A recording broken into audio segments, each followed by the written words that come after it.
Machilipatnam YCP incharge పేరుని కిట్టున్నారు. Sir చూడండి, ఉదయం నుంచి కూడా అంటే నిన్నటి నుంచి మీ మీద ఆంక్షలు పెట్టారు, పోలీసులు పంపించారు, నోటీసులు ఇచ్చారు. అంటే ఇట్లా ప్రభుత్వానికి సంబంధించి వ్యతిరేకంగా చిన్న నిరసన చేసిన ఇంత నిర్బంధం పెట్టడం ఎట్లా చూస్తారు మీరు? సార్, ప్రజల్లో వచ్చిన అసహనాన్ని ఏ చేయబెట్టో, పోలీసులను అడ్డుపెట్టో, ఇంకా వ్యవస్థలను అడ్డుపెట్టో, ఆటోలు తిప్పి భయపెట్టో లోపల ఉన్న బాధని ఎవరు ఆపలేరు.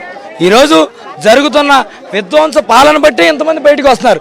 లేదా 14-15 నెలల్లో అసలు కనీసం వైఎస్ఆర్ కాంగ్రెస్ పార్టీ పరిపాలనలో కనీసం 3 సంవత్సరాల వరకు తెలుగుదేశం వాళ్ళు ఇంటి దగ్గరైనా ఉన్నారా? వ్యాపారాలకు పోయారు. ఈరోజు జనాలు మీకు సంవత్సరం లోపు నుంచే బయటకు వస్తున్నారు ఇలా విధ్వంసకర పాలనకి. ఇప్పుడు వీళ్ళు కట్టిందా మెడికల్ కాలేజ్? వీళ్ళు శాంక్షన్ చేయించిందా? నిస్సిగ్గుగా ఏం చెప్తున్నారు? ఈ మెడికల్ కాలేజీలు మా హయాంలో శాంక్షన్ అయినాయి అని చెప్తున్నారు. 2021లో రాజ్యసభలోనే ఒక ప్రశ్న అడగడం జరిగింది. ఈ 2021 ముందు నుంచి 3 ఏళ్లలో మనం ఎన్ని మెడికల్ కాలేజీలు కట్టామని. అప్పుడు వాళ్ళు క్లియర్గా చెప్పారు దాంట్లో ఆన్సర్ ఏమని, ఇది 3 ఫేజుల్లో చేసాం. 2014లో 58 మెడికల్ కాలేజీలు ఫస్ట్ ఫేజ్ కింద శాంక్షన్ చేసాం. 2018లో 24 మెడికల్ కాలేజీలు సెకండ్ ఫేజ్ కింద శాంక్షన్ చేసాం. ఇప్పుడు 2014-2019 వరకు పరిపాలించింది ఎవరు? చంద్రబాబు నాయుడు గారు. మరి ఆయన హయాంలో ఆంధ్రప్రదేశ్ నుంచి ఒక్క కాలేజ్ కూడా శాంక్షన్ అవ్వలేదని ఆ రిప్లైలో వచ్చింది. మరి ఇప్పుడు ఈ మెడికల్ కాలేజీలు అందరూ కట్టింది ఎవరు?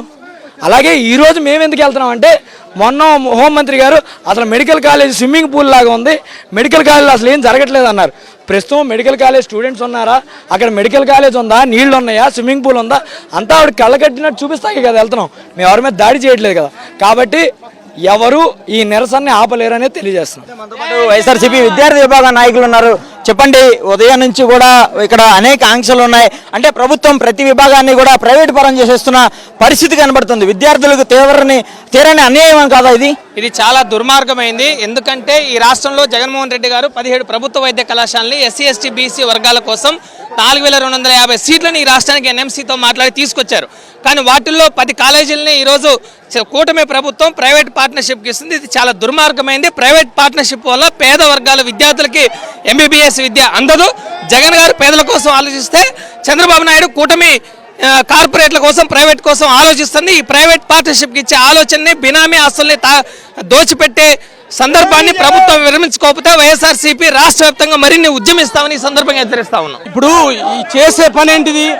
ప్రభుత్వ ఆస్తి, ప్రజల ఆస్తి, ప్రభుత్వ స్థలాలు, ప్రభుత్వం కట్టించిన మెడికల్ కాలేజీల్ని మీరు అప్పనంగా దోచి ఎవరికో మీ వాళ్ళకి పెడతామంటే ఎవరి సొమ్ము ఇది? ఎవరి సొత్తు ఇది? ఇది ప్రజా సొత్తు. ఖచ్చితంగా ప్రజా ఉద్యమం చేస్తాం. ఎంతమంది ఆపినా సరే ముందుకెళ్తాం. మీరు కుట్ర పన్నింది ఎవరి మీద? సామాన్యుడు వైద్యం మీద. ప్రతిభ కలిగినటువంటి పేదవాడు, మధ్యతరగతి వాడు వైద్య విద్యను అభ్యసించకుండా చేస్తున్నారు. మీరు పేదవాడికి వైద్యం అందకుండా చేస్తున్నారు. మీరు కుట్ర పన్నారు.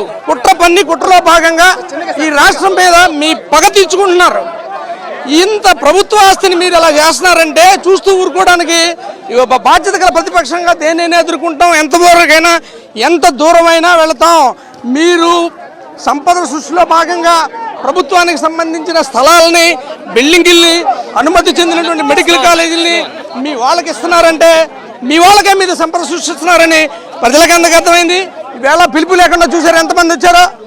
పిలుపునివ్వకుండా వచ్చారు ఇంతమంది. కాబట్టి ఖచ్చితంగా తగిన సమాధానం చెప్తాం. దీన్ని మాత్రం వైఎస్ఆర్ కాంగ్రెస్ పార్టీ వదలదు, ప్రజలు కూడా వదలరు.